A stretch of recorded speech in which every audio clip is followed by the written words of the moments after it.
Shalom. Call halal Yahweh Bashem Abishai, Bashem Barakwadash. Double honors unto the elders of GMS. Salutations to the apostles and the elders of GMS. To all my fellow laborers.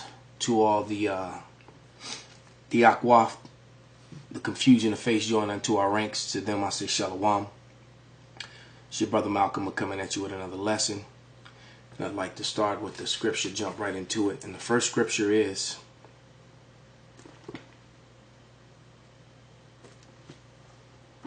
Ezekiel 36:5. Therefore thus saith Yahweh power, surely in the fire of my jealousy have I spoken against the residue of the heathen and against all Idumea, which have appointed my land into their possession with all the joy of their hearts, with despiteful minds, to cast it out for a prey.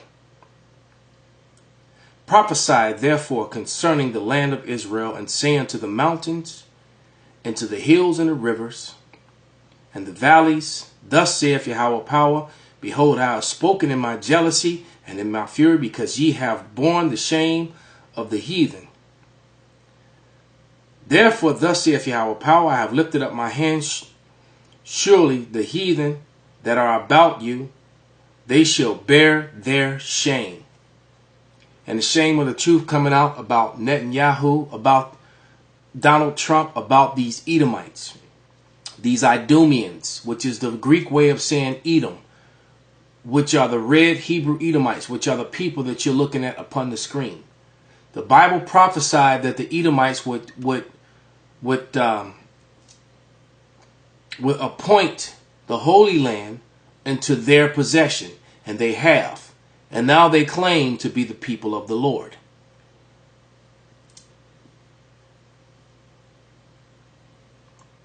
Action to promote Israel's ability to defend itself and really to have a very powerful, very strong national security, which they're entitled to have.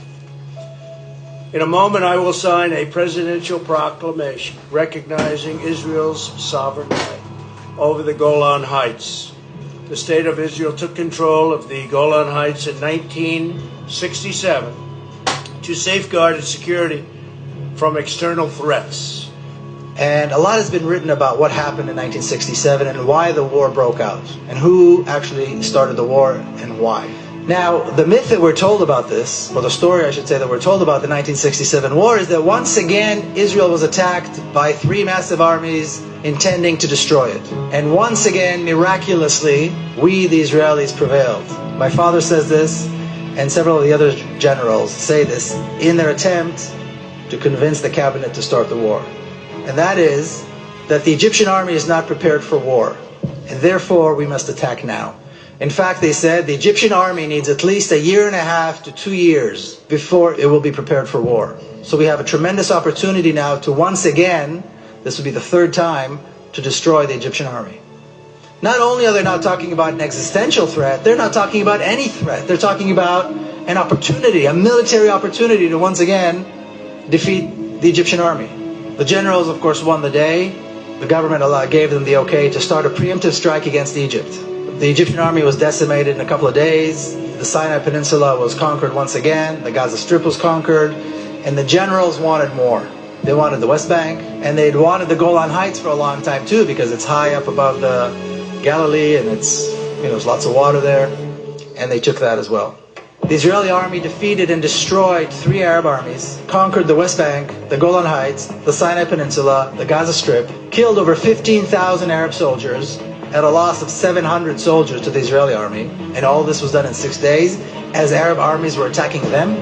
So again, the myth fizzles away once you actually take a look at the facts. In 1967, Israel invaded Syria, Egypt and Palestine and occupied during the 6-day war the West Bank, the Gaza Strip, the Golan Heights and the Sinai Peninsula, which later traded for peace with Egypt after the Yom Kippur War of 1973. In 1951, the president of Egypt said on national TV, "We will never accept you in this land roughly paraphrase, I'm quoting what he said. But he said, you will never have peace. We will never accept you. All right. And he said, for you left here black and came back white. Who are you people? He said it in Arabic on national TV. But he said it. That was the president of Egypt at the time. This is Joel, the 3rd chapter, verse 6. The children also of Judah and the children of Jerusalem ye have sold unto the Grecians, that ye may remove them far from their border.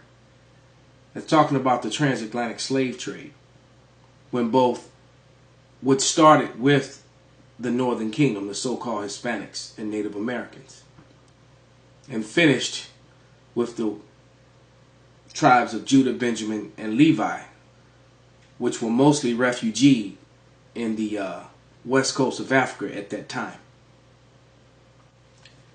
Behold, I will raise them up out of the place whither ye have sold them, and return your recompense upon your head. And that's what you're witnessing on the highways and byways in Babylon and around the world, as the camps of GMS that are sprung up around the world, and the other Israelite camps that are springing up, are professing the fact that the Negro, Latino, Native American are indeed the true people of the Lord. Note that there are also many, many, many heathens professing this truth this day as well. This is biblical prophecy happening right before your face. Verse 8, and I will sell your sons and your daughters into the hand of the children of Judah, and they shall sell them to the Sabians, to a people far off, for Yahweh hath spoken it. So at the end, the Edomites and all the heathens that helped them will be sold into slavery. Thus saith the Lord. You can reference Revelation 2 and 26.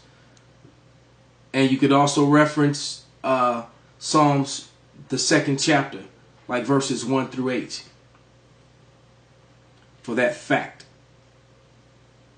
In the 1967 war, between 80,000 to 130,000 Syrians were forcibly driven from the heights, and around 7,000 remained in the Israeli-occupied territory. Today, around 50,000 people live in the Golan, with Israeli Jewish settlers making up nearly half. The rest are Syrian Druze who have largely resisted obtaining Israeli citizenship and have maintained a strong connection to Syria for decades. In 1973, Syria attempted to liberate the Golan Heights through force, but the betrayal of the late Egyptian President Anwar Sadat has foiled the operation. In 1981, Tel Aviv passed a law that extended Israeli laws, jurisdiction, and administration to the Golan Heights, which means de facto annexation of the Syrian territory.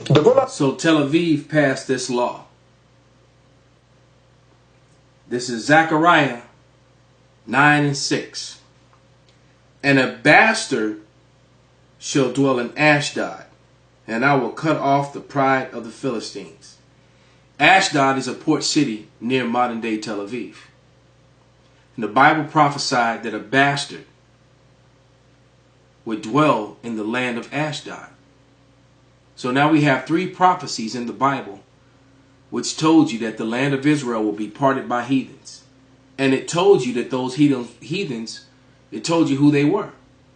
It was Ishmael, and the progenitors of the whole movement was Esau, Edom, Amalek. And the Amalekites today refer to themselves as Jewish.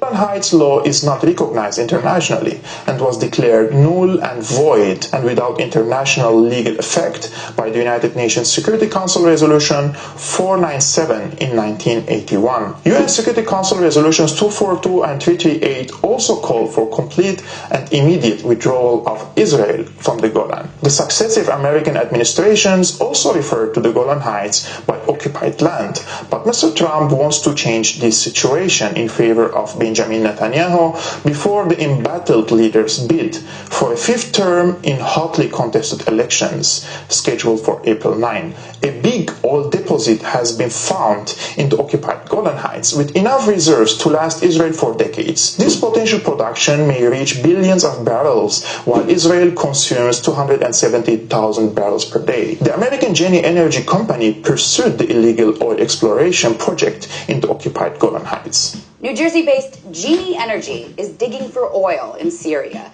even though it clearly violates international law under the Geneva Convention. You don't have to dig too far to find out how this genie clawed out of its oil barrel. First, the reason it violates international law. Genie Oil has been granted permits to drill in Syria not by Syria, but by Israel. That's because they're going to dig in the region of Syria known as the Golan Heights, which is occupied by the Israelis now. That occupation itself violates international law, and the drilling specifically violates the annex to the Fourth Geneva Convention. So Israel's right to dig there is hotly contested, and yet that's exactly what's happening with Genie Oil. Now for the reasons they're getting away with it. Heading up the effort is a man named Efi Item. He's a former Israeli military commander who has said in an actual speech, "We cannot be with all these Arabs, and we cannot give up the land, because we have already seen what they do there. Some of them may be able to stay under certain conditions, but most of them will have to go."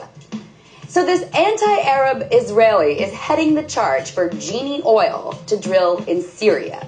He makes for a powerful force to drive the drilling forward, but his cohorts are even more powerful. Because Genie Oil investors include none other than Dick Cheney, Rupert Murdoch, Lord Jacob Rothschild, ex-CIA Director James Woolsey, ex-Secretary of the Treasury Larry Summers, ex-Governor of New Mexico Bill Richardson, and other ex-members of American government. They are all invested in Genie Oil, and they all stand to profit big time for drilling in the already ravaged Syria.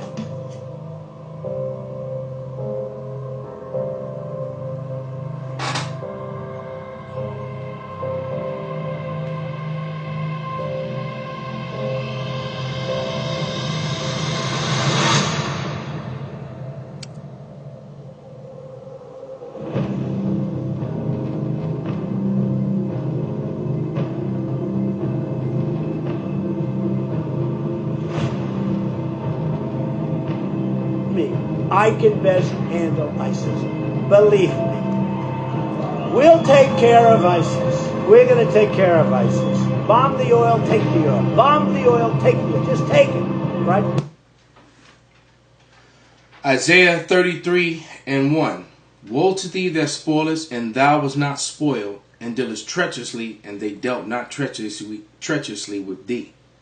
When thou shalt cease to spoil, thou shalt be spoiled. And when thou shalt make an end to deal treacherously, they shall deal treacherously with thee. Call halal Yahweh by Shem Abishai by Shem Rakam Kadash Wa Abad Babal.